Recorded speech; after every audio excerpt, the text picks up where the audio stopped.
There's a version of you that once believed in superheroes, that believed anything was possible. That kid, he's still in there, watching, but somewhere along the way life got loud, bills, expectations, failure, doubt. So here's the question, are you the man he needed you to become? If not, it's time to reset the standard. This message is your wake-up call. Step #1. Face the mirror means more than just looking at your reflection. It's about confronting the truth, the raw, unfiltered version of who you've become, without the distractions, without the excuses, without the mask. Most people are afraid of this moment. They'll keep themselves busy, distracted, numb, because deep down they know that if they really stopped and looked, they might not like what they see. It's easier to blame the world, blame the circumstances, blame the parents, the boss, the breakups, the missed opportunities. But the mirror doesn't care about your stories. It doesn't care about how convincing your excuses sound. The mirror reflects back your choices. The standards you've accepted, the compromises you've made, the times you said, "I'll start tomorrow," and didn't. It reflects the discipline you did or didn't have, the promises you broke to yourself, the potential you left untouched. Facing the mirror means asking hard questions. Who am I really when no one's watching? What version of myself have I settled into, and would my younger self be proud of that man? Most won't go that deep. They'll dress up the outer image, try to look successful, sound confident, play the part, but internally they're running from that one glance in the mirror because they know it reveals everything. You can't lie to yourself in silence. You can't fake it in front of your own soul. And the reason this is so powerful is because that's where transformation begins, not in pretending, not in performance, but in truth.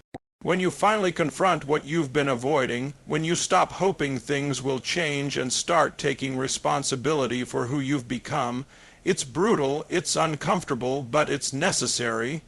Because you can't elevate your life while denying who you are. You can't build a future on a foundation of lies you tell yourself every day. This isn't about self-hate, it's about self-respect. It's the kind of honesty that's not meant to break you down, but to build you back up with integrity. To reset your standards, you must first acknowledge how low they've dropped. You've got to face the gap between who you are and who you promised yourself you'd be. Not out of guilt, but out of urgency. Step #2. Rewrite the script is about reclaiming authorship over your life. It's about realizing that the story you've been living may be the one you inherited, may be the one that was forced on you by circumstances, trauma, or other people's expectations, isn't the final draft. Somewhere along the line, you started living by a script you didn't even write. You started believing things about yourself that were never true. I'm not enough. I always mess things up. I'll never change. Those thoughts, they didn't come from you. They came from experiences that wounded you, voices that shaped you, and fears that imprisoned you. But here's the truth. The script can be rewritten. You are not the broken narrative of your past. You are not the labels others gave you. You are not the failures you've endured. The version of your story that says you're stuck, that you're too far gone, that you're average, that's fiction written by fear. And fear is a lousy author.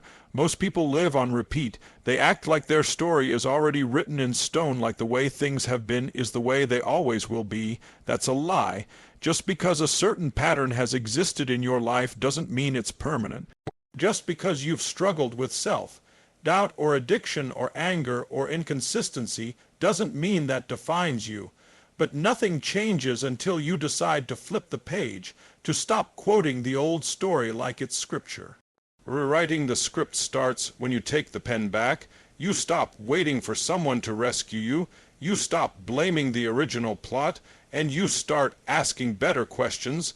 Who do I want to become? What would my life look like if I refused to settle? What would happen if I gave myself permission to change the narrative? And understand, this rewriting doesn't mean forgetting everything that's happened. It means using it. You take the same pain, the same past, the same struggle, and you change its role in the story. What used to define you becomes fuel. What used to hurt you becomes wisdom. What used to hold you down becomes the reason you rise. It's about interrupting the cycle. If your story has been one of fear, your rewrite becomes courage. If it's been one of silence, your rewrite becomes voice. If it's been one of playing small, your rewrite becomes stepping into power. And not for applause, but because deep inside there's a part of you that knows you were made for more. This is where real transformation starts, not with motivation, not with hype, but with decision.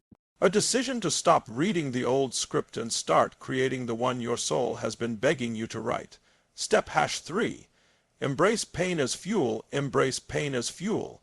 Means shifting the way you see every wound, every disappointment, every dark chapter you've lived through. Pain is inevitable, life guarantees that, but suffering, that's a decision. Most people try to avoid pain at all costs. They run from it, numb it, bury it, pretend it doesn't exist. But here's the reality: pain is a messenger. It shows up not to destroy you, but to wake you up, to show you where you're bleeding, where you're broken, where something inside you is still unfinished. The people who rise above average, the ones who build something powerful with their lives, they didn't avoid pain. They used it. They turned their pain into power, their setbacks into stepping stones, not because they enjoyed suffering, but because they understood what pain was offering them: energy, raw emotional energy that, when channeled correctly, becomes unmatched fuel for transformation. Pain has the ability to give you clarity like nothing else. When you've had your back against the wall, when you've been betrayed, abandoned, pushed down, there's a fire that ignites if you let it. Pain teaches you what truly matters. It reveals your real limits. It forces you to face your weakness and decide if you're going to stay there or build something stronger from the wreckage. But here's the problem: most people let pain shrink them. They get bitter instead of better. They replay the memory instead of rewriting the meaning, and they keep dragging the weight of their past into every new chapter, wondering why nothing changes. But the truth is, pain can be repurposed. It can be converted into discipline, into hunger, into a reason why you never go back to who you used to be. Think about the greatest breakthroughs in your life. Did they happen when things were easy? Or did they come after you were broken open, humbled, stripped down to nothing? That's when you found out who you really are. That's when your excuses didn't work anymore, and your soul started to speak louder than your comfort zone. And that voice, the one that whispers, "Keep going." Even when you're tired, even when you're hurting, that voice is born in pain. Pain refines your focus. It eliminates distractions. It forces you to level up or get left behind. And if you stop seeing it as the enemy, it becomes your greatest ally, because while comfort keeps you asleep, pain shakes you awake. It hands you a choice: stay stuck in the story, or use this fire to create a new one. Not in spite of the pain, but because of it. Step #4.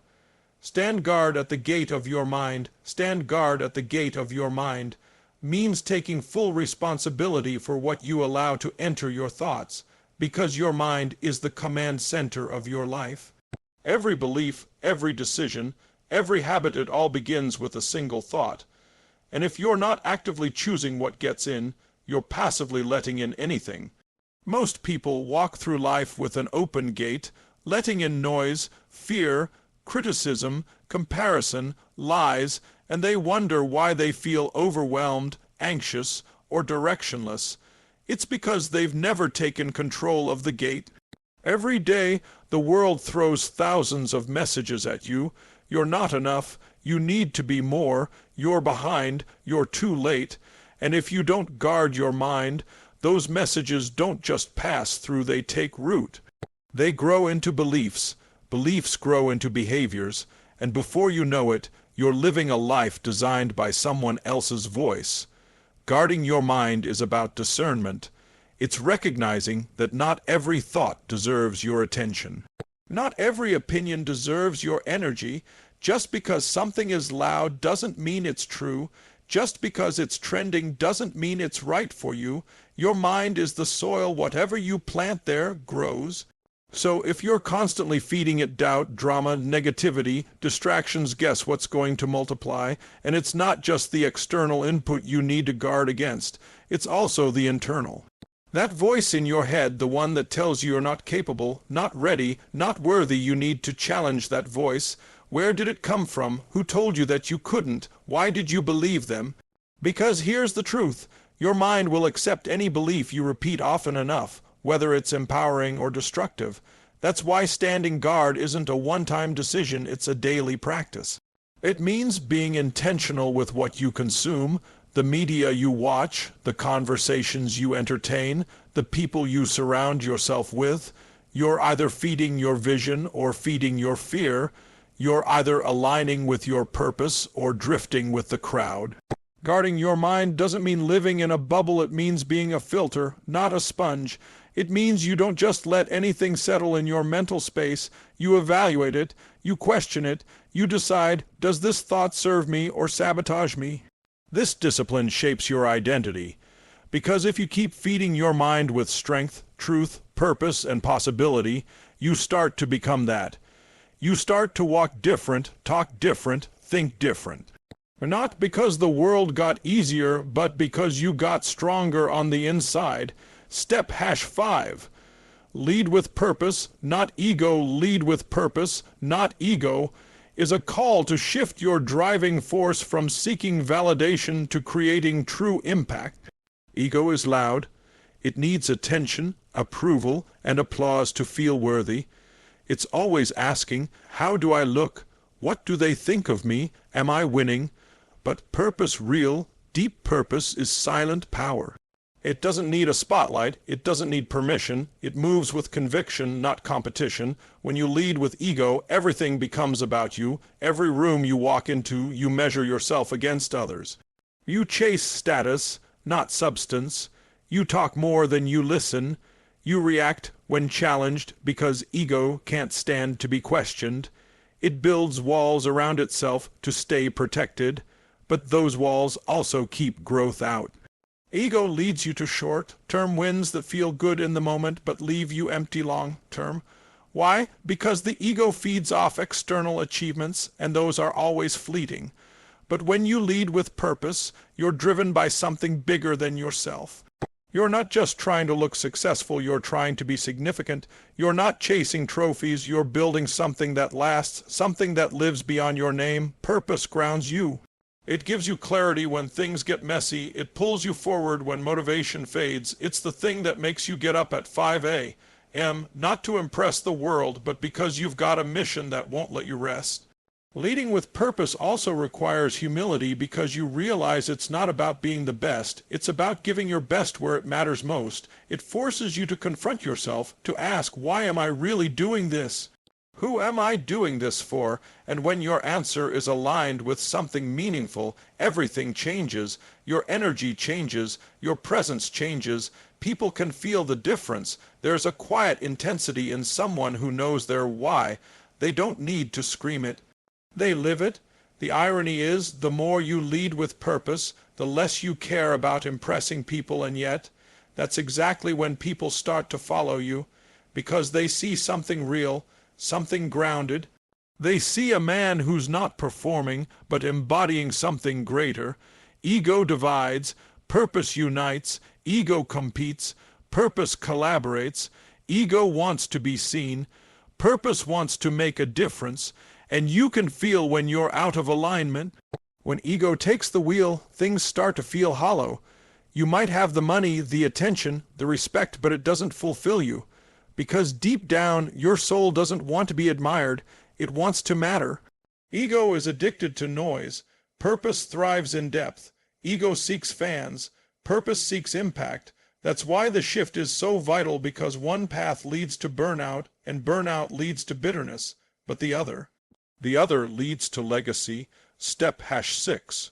Show up daily for that kid inside. Show up daily for that kid inside. Means recognizing that no matter how grown, successful, or hardened you've become, there's still a younger version of you living deep within the one who used to dream without limits, who felt deeply, who believed in possibilities before life started teaching him to doubt. That kid had pure intentions, a wild imagination, and a sense of wonder that didn't need permission. He didn't care about titles or status, he just wanted to be someone real, someone strong, someone he could look up to. And now, you're him grown up. You're the result of every choice, every action, every compromise. So the question becomes, are you showing up in a way that honors that little boy? Because somewhere along the way, life starts throwing weight on your shoulders. Responsibility, failure, heartbreak, pressure, and in trying to survive it all, most people disconnect from that inner child. They forget about him, they stop listening, they silence his voice, but he's still there watching, waiting, hoping. Every time you settle for less, he feels it. Every time you lie to yourself, break your own word, shrink from who you know you could be, he sees it. Showing up for him means making choices that earn his respect. Not just once, not just when it's convenient, but daily, because he needs to know you've got his back now, that he's not alone anymore, that someone is finally protecting him the way no one did before. He needs to see that all the pain he went through wasn't for nothing, that the fights he endured, the tears he cried, the times he felt lost or unloved, they led to something, to someone who refuses to let that kid down ever again. And showing up doesn't mean being perfect. It means being present. It means doing the hard things even when no one's clapping. It means staying consistent with your word, respecting your body, taking ownership of your mindset, pushing forward when the old you would have quit. It means building a life that boy will be proud to step into. You have to remember that everything you do now echoes backward into the past, not just forward into the future. Every win, every breakthrough, every time you choose discipline over comfort, that's healing him. That's rewriting the story he was once afraid to tell. That's showing him that strength isn't found in pretending to be tough. It's found in keeping your promises, especially the ones you made to yourself when no one else believed in you. That inner child is your compass. He'll tell you when you're off course. He'll remind you what really matters when the world tries to distract you. And when you start honoring him again, you'll feel it, the fire comes back. The joy, the purpose, the clarity, not because life got easier, but because you remembered who you were before the world told you who to be. So here's the truth: no one's coming to save you. No miracle moment is going to hand you the life you've been dreaming of. It's on you.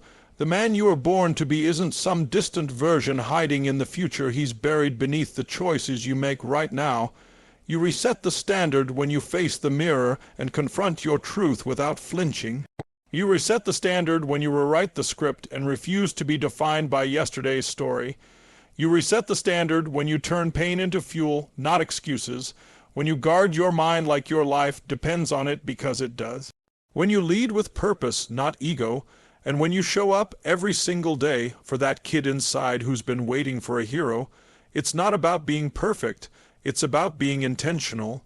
It's about becoming the man that younger you desperately needed, the one who doesn't just survive, but builds, leads, and inspires, not someday, today. Reset the standard. Let the world feel the shift. Because when you rise, everything around you does too.